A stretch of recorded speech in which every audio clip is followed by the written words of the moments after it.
Subscribe करें और bell दबाएं ताकि कोई खबर रह न जाए।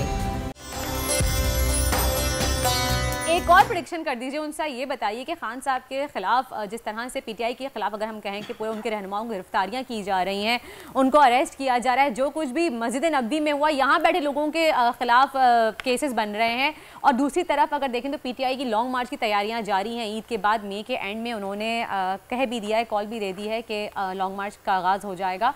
तो आपको क्या लगता है इनके सितारों को देख के, या आपके टैरो कार्ड्स क्या कहते हैं कि केसेस वाकई इनके लिए कोई परेशान कुन बात साबित हो सकते हैं, और लॉन्ग मार्च अगर होगी तो वो इनकी फेवर में कितनी होगी?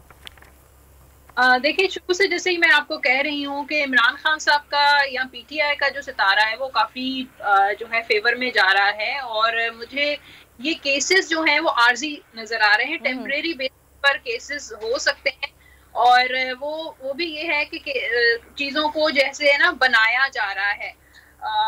कुछ कार्ड्स मेरे जो है वो अभी तक जो है वो पीटीआई और इमरान खान साहब को ही फेवर कर रहे हैं। तो केसेस जबरदस्ती के बन सकते हैं, प्रेशर बिल्ड करने के लिए, परेशान करने, क्योंकि जिससे कोई सबूत ही नहीं है उसके ऊपर केसेस बन रहे हैं, तो समझ में नहीं आ अदालत में साबित कैसे करेंगे?